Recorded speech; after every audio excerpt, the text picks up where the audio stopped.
Hey, Pack. Bear with us with our media guy here, Prince, learning how to fine-tune the Pack Leader show. So with that being said, enjoy episode 2. What's going on, Pack? Steve Del Savio from Pack Leader Dogs, episode 2 of the Pack Leader show.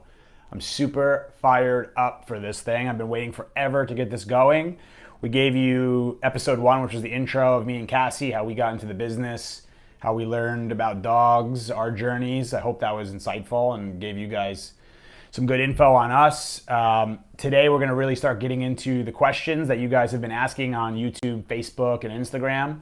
Remember always to put hashtag #AskThePackLeader in the comment or the question that you have so we can search it. How we search it, we search that hashtag and then find who's asking questions, what comments you have and things like that. So today I think we should get right into the questions. We have Jamie here, who's part of our staff, who's going to be reading me some questions. I think we should get that going right away, right? Because I want to get the party started.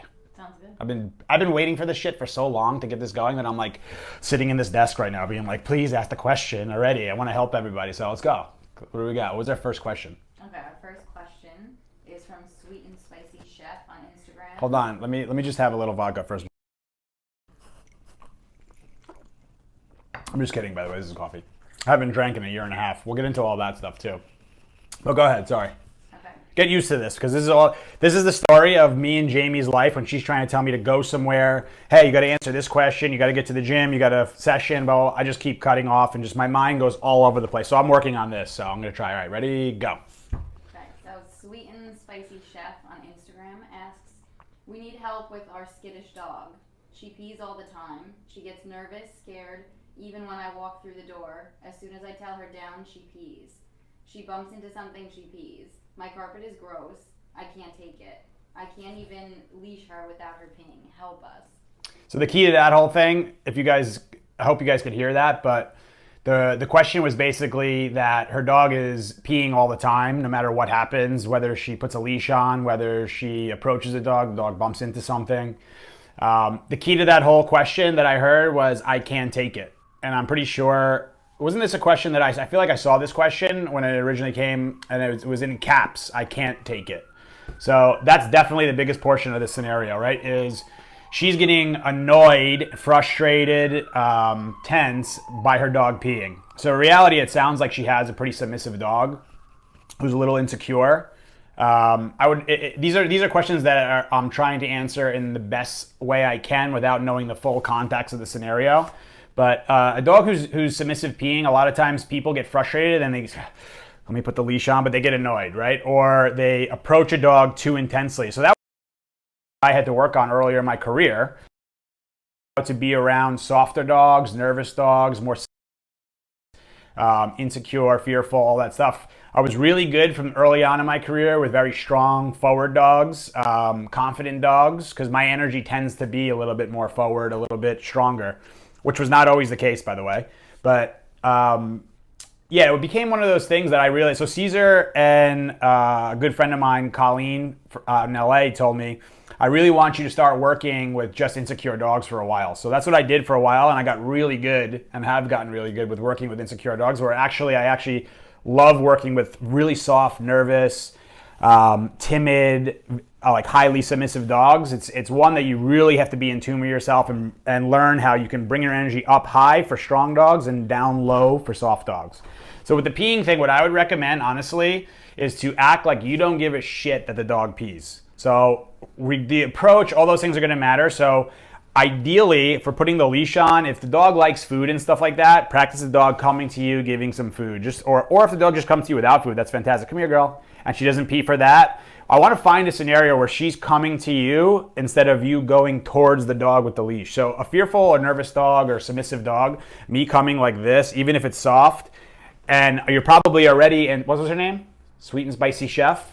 You're probably already anticipating that the dog's going to pee. So by doing that, you're already bringing a state of creating a future state. I want you to live in the moment. Think about bringing your dog in towards you. So first, you can hold the leash. If you have a slip lead, that's a really great way to do it. A slip lead, we don't have one here, but a slip lead you can make really wide and put your hand through it with food, right? So you start giving food like this. Boom. Good girl. Boom, good girl. And be careful on the excitement, because excitement can also create the dog to pee. So you're gonna come forward with the food. Good girl. She comes to you. She takes the food. Fantastic. And then you start just moving your hand a little bit forward each time. Boom. And then you kind of just slip it on her. Continue giving the food. Tighten the leash, and then casually walk outside. If she pees, act like nothing happened, because you getting frustrated is bringing more negative energy to that scenario. So if she bumps into something and pees, and you say, "God, I can't take this anymore," you're just continuing that process over and over, because she's feeling every time she feels weak already, and then by you bringing that energy of "I'm so annoyed with you that you did that," she feels even more weak about it. So that's a dog who I want to bring confidence up. So once you have the leash on, also things you can do outside is bringing the dog to do some agility things. Even like with really insecure dogs, I like to just find even a bench and say up and guide them up. And to us, it's like, who cares? You jumped on a bench. But to them, up and they did it. Good girl, good boy. So they think, wow, I'm so cool that I did that. But it really starts to build confidence the more you do that with the dog. So what I would recommend is just to really ignore or not put yourself into a mental state of just happiness and being grateful that you have a dog, right? This is an opportunity instead of something that's like, I can't believe this dog is doing this stuff. You know what I mean? I can't believe she's peeing. I can't believe that she's pissing all over my house. Also remember that to clean all the carpet and all those areas, if it means getting a new carpet, the scent of pee can also cause dogs, it's like putting up a billboard that says pee here when they smell pee. So I would recommend cleaning everything else. Yeah, and just definitely just really focus on staying calm. If she pees, let it go. Take her out for the walk. If she bumps into something, pee. Don't make a big deal about it. And just continue on that way. And ideally, that's what's going to really reduce the peeing. If she doesn't pee, that's fantastic. If she does, she does. It's part of the process of having a dog. But the outcome of her peeing is actually causing you to get annoyed with her, which is creating the beginning of it, of the annoyance and the frustration, living in a past experience, right? And you're already anticipating a future experience. Just live in the moment, live right here, and approach. If she pees, all right, so that approach didn't work. Take it as a mental note and think of other ways that you can have her come towards you. If she bumps into things, it's okay, not a big. And you'll see that over time start to reduce of pee. And just focus, remember where your focus is. Focus on where the progress is happening, not where you're not already getting to. So most people will say, but she's still peeing. Yeah, but is she reducing the pee? So focus on the progress that you're making. Hope that helped there. What did you think? That was a great answer. Yeah, she's just saying that shit, by the way. But go ahead. What's the next? I always agree with you. Yeah. By the way, this is our fish. I don't know. What did we name it? Larry. So we named it Larry, and I have no idea why they named it Larry, but this is a fish that is Larry, who's going to be joining us for the shows as long as they continue to feed it and clean the bowl. So hopefully we'll have Larry for a long time. We'll see. If it's not here for another episode, we know exactly who to blame. I'll just replace him. Yeah, exactly. I won't. Yeah. Okay, what else? What's the next question? Jillian X from Instagram would love a discussion on the pet food industry and how processed kibble full of sugar can affect a dog's behavior. Yep. I found training so much easier when a dog is fed biologically appropriate diet. Yeah, that's a really good one. So just recently I was in contact with a company actually who we're trying to partner up with, who's their goal is that the owner actually had a dog who had major allergies and a bunch of issues and stuff like that from the food that they were having. He tried a million foods and he decided that it was best to start feeding dogs fresh food. So we had a good talk. Both of our companies are in the same direction. It's a mission that I'm trying to help people understand dogs and do the dog psychology thing, and he's trying to educate people on how important nutrition is. And I believe that personally. I believe it for myself. It's so important. I was down a road, which I discussed in the first episode, was eating whatever the hell I wanted. I was like an athlete my whole life, but then age kind of caught up to me, and I was like, oh shit. So eating an Italian combo isn't the best scenario, you know what I mean? Because it's something that created a high blood sugar, then a drop, and I would get tired. I was taking naps. So I mean, the food that I was having wasn't even that bad, but it just wasn't good for my body. So you can imagine with a dog that is eating a kibble that's in high sugar content, which you're going to have issues of potentially cancer issues, other medical issues, but psychologically for the brain. It's giving someone, it's like if someone gave me a bowl of Frosted Flakes and I'm trying to create me to be calm, or someone gave me a candy bar filled with sugar, said eat all this candy and now I want you to go rest on your bed. It's going to be really hard to do. So is super important. I think so many of these allergies, so many of the, a lot of behavior issues, it's really influencing the way dogs are behaving in the real world. So to me, without a doubt, it's a super thing. I'm going to hopefully have that completed soon so we can share who the company is, and we're actually testing it out on our own dogs right now to see how they adapt to it. We're going to test it out on some other dogs. They've invited me to their facility to go see how they're preparing the food and all that stuff, so I'm super pumped about that. So as that comes in, I'll be sharing who it is, the links to it, and hopefully that helps with the food stuff. But yeah, food super important. So really assess what you're eating, because that's fuel. I mean, it's fuel for us, it's fuel for dogs. So, and by the way, speaking of the food and nutrition thing, the guy who worked with me is actually going to be one of our guests in the future. He agreed that he would come on the show, which is amazing. I have so many guests lined up. I can't wait. I wanted to do a bunch of these in a row so we can answer all your questions. And then I'll announce who the guest is going to be, and then we'll tailor questions to the guests coming in. But we wanted to get these dog behavior questions done. Doing some what? Instagram? All right. Is Instagram on? So this is we're going to add in, what happened? Let me see it. See, technical malfunctions during the show. There you go. That was locked. Let's see.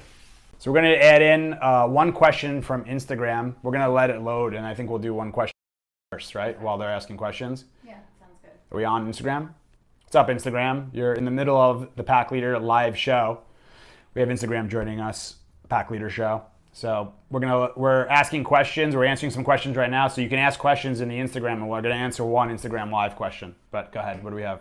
Okay, our next one is from Edna Perry on Yep. Facebook. Edna, yes. She says, you are calm and confident. Mm-hmm. How do you know what energy you are projecting to your dogs? And do they know when you're faking it by trying to appear calm on the outside, when you're faking it by trying to appear calm on the outside when you really aren't? Mm-hmm. So yeah, you'll hear in a lot of my videos and my posts, I'm saying calm and confident, because that's what a pack leader is in the dog world. A pack leader is always calm, and they're always confident. They're certain about what they want to have happen. So it's not something that I've chose to follow, but that's just how they are. And it's an amazing thing that if we actually tap into that, being a calm and confident or certain person in the real world, in all scenarios, is a really nice thing to be. It takes a lot of pressure off all the emotions and all the craziness that we get ourselves sucked into. I mean, life is really simple, but we just make it super complicated all the time. But she was asking about if dogs know if we are Faking it. Yeah, of course they. So dogs are the most, to me, the most honest species on the planet. So they're not going to say, "Oh, I believe you. You're calm." We can fool other human beings how I feel. If I sat here, I said, "Hey guys, I'm in a great mood right now," but in reality, inside of me, I'm feeling angry and tense, and I'm like frustrated as hell.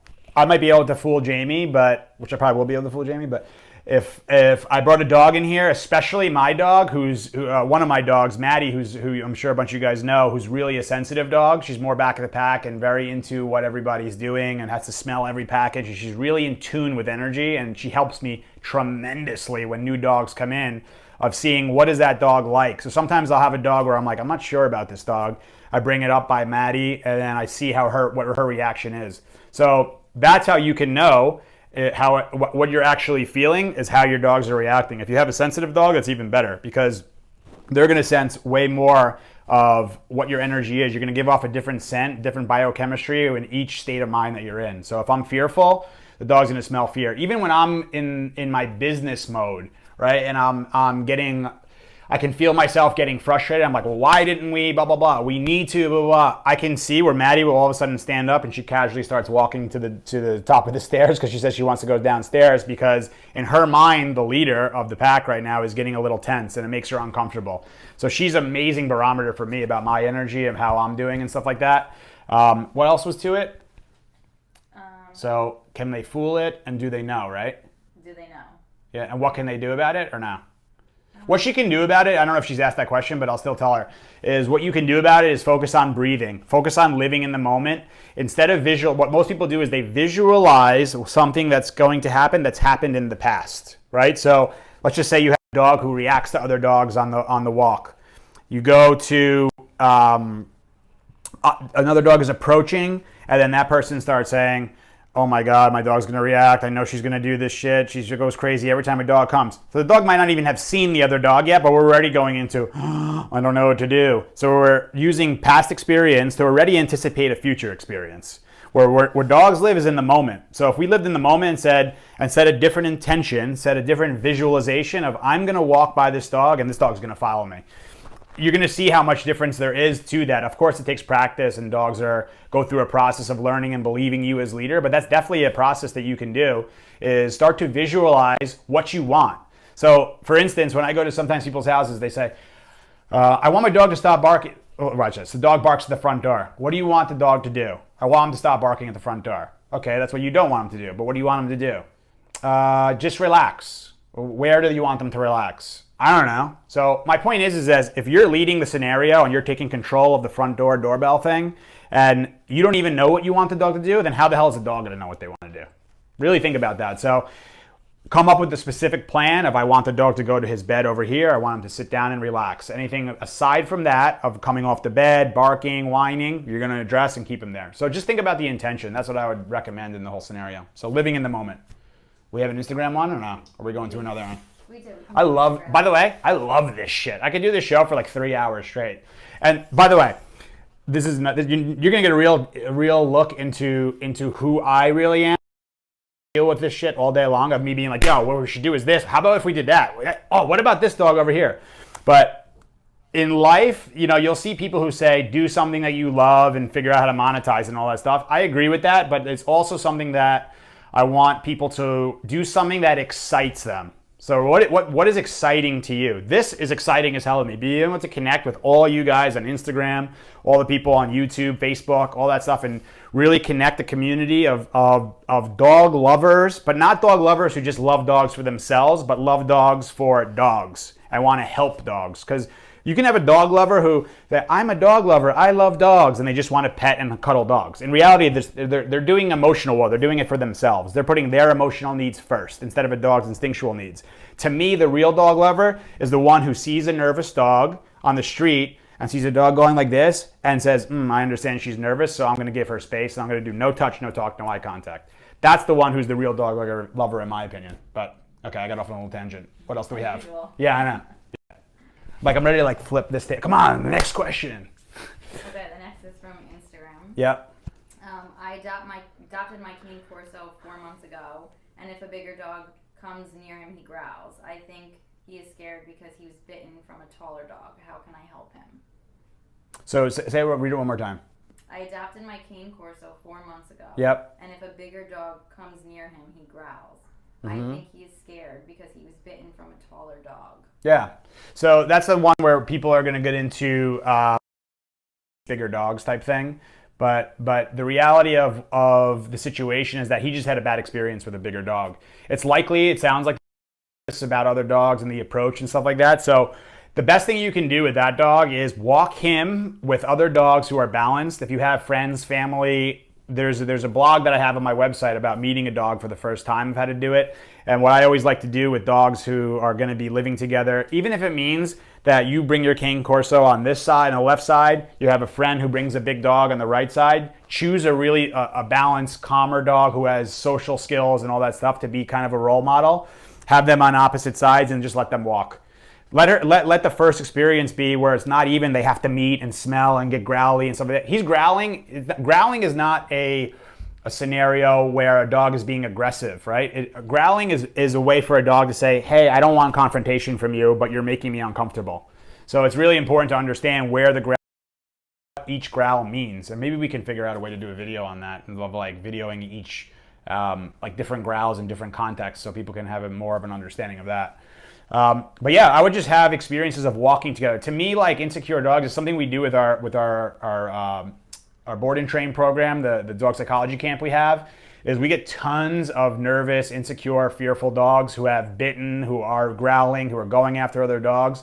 In reality, they're just being proactive of saying, I want to keep dogs away, and I don't know what to do, and I don't believe you as a leader are going to control the scenario with another dog.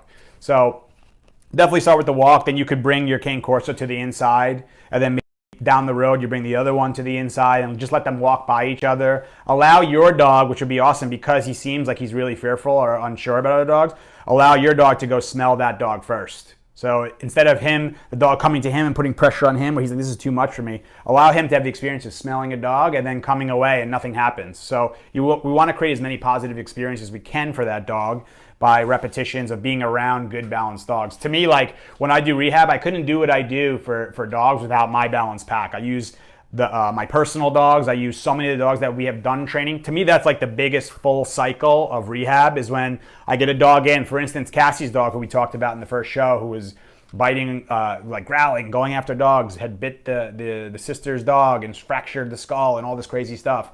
Now he helps me rehabilitate other dogs with the same issues he had. To me, that's like the greatest circle, full cycle state of rehabilitation where unstable dogs become balanced and now we're helping new unstable dogs. So the other dogs are really going to be the help there, but make sure you're in control of the scenario, breathe, stay calm, stay confident, and that's really the whole deal. Hope that helped, Instagram. What else? We'll do one more from Instagram. Okay. Okay. Yeah, keep them going. I adopted my French bulldog. You guys are going to have to cut me off on this shit. Like, I'll just go forever. I'll be like going on and on and on, you know?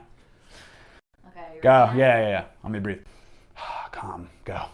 I adopted my French bulldog, Pug Mix, 4 months ago. He is super playful and loves meeting new people, but keeps jumping up at everyone. Yeah. I've been trying to stay consistent with him. Mm-hmm. So it depends, like if he's jumping up on leash or off leash. It sounds like he's jumping up no matter who he meets. If it's in the house where he's jumping up on people and he's excited, it just means that the excitement is what's fueling the jumping, right? It doesn't sound like it's a dog who is being disrespectful or confrontational and trying to claim people. It's just that he's so excited that I just want to put my paws on you. I don't know what to do. So something you can do is put a leash on. Something like a slip lead would be fantastic to put on. And you allow people to come in. You ask your guests, no touch, no talk, no eye contact. And make sure you say that because if you tell people, hey, just ignore the dog, they come in and they stare at the dog like this. So they're looking right at the dog and they think they're ignoring the dog, but they're actually looking. And eye contact with the dog can create confrontation. It can create excitement. It creates a lot of things. So have them no touch, no talk, no eye contact. Then you're going to have the leash on and just have them come in and stand at a distance from the people entering and just wait, honestly, until the dog calms down. As they calm down, and by the way, doing exercise before this, structured exercise, is a really great thing to do to bring the pent-up energy down. So you're working with a calmer dog, a more relaxed dog who's actually a little bit tired, which is a big asset to do. What I do with a lot of dogs that we work with is take away, because remember, exercise, discipline, affection, we always have to do the exercise part first, structured exercise. We'll get into structured versus unstructured in another episode, I'm sure, but yeah, so have the leash on and then wait till the dog calms and then calmly approach the human and then let him ideally go into nose smelling first, which is dog. Dogs are nose, eyes, and then ears. So most people talk to dogs, which is their third sense kind of thing. So we're taking away the instinct of a dog to which they know the world is nose. So who are you? Is smelling you. That's how they know. They know us by energy, and that goes back to the last question of how dogs see human beings is by energy, not by our bank account, not by our celebrity status, not by how many followers we have on Instagram, not by our past. They know us who we are in the moment is what is your energy right now. So when I go to a house, they don't say, hey, you're the dog guy, so I have to listen to you right now. They just know what is my energy coming into the house, right? To be thinking about. But I think that's a good one that to help her is really, and then if she, so the last part of that is as the dog goes up to jump, that would be the time where I would just do a light leash pop, just enough pressure on the leash to get her to gain the attention to you and says, oh, I'm not allowed to do that. Just to interrupt the jumping each time, just to make it a low level of uncomfortable for jumping, boom, no. And then just act like nothing happened. She goes again, boom, no. That's a calm way to do it, and you just keep it light enough. If she's getting really intense about doing it, then I would remove her back out and start all over. So she's going to learn that the only way she gets to meet people is when she's calm and respectful, and that excitement and jumping doesn't get people to say hello or get affection. Good shit? That's good. Nice. I'm like, go. What are more questions? But we are on a time constraint. I got a bunch of Instagram. Thank you for joining in. We'll see you guys soon. Thank you guys. I'm like so pumped up about this show. I hope you guys like it. Please give me some feedback if there's anything else you'd like me to talk about. If you want me to stop using my hands so much. I'm from New York, so it's hard for me to do that, but I'll try my best. Maybe I'll have less vodka next time when we do the show. Just kidding, by the way, coffee. I don't know if you guys can see it. But yeah, thank you guys. Remember, always put in the comment or the question hashtag Ask the Pack Leader. That's how we find all the questions and stuff like that. I'm sure we missed a bunch of questions because there was no hashtag in there. So remember, hashtag Ask the Pack Leader. We'll be coming weekly with this show. If we can do it more, we will. I'm going to be taking the show on the road. We have some setups for when I'm out in LA working with Caesar doing workshops. We have cool trainers we're going to bring in, fitness people we want to bring in. I'm going to have celebrities, business people. I want to as much value to you guys as I possibly can. I'm so grateful for the people that I've been able to be around in my life, that my goal in life is just to share as much as I can with you and just have a good positive attitude, live life to the fullest, have fun, and be yourself, be true to yourself. So we'll see you guys soon. Thank you for tuning in, and we'll see you next week.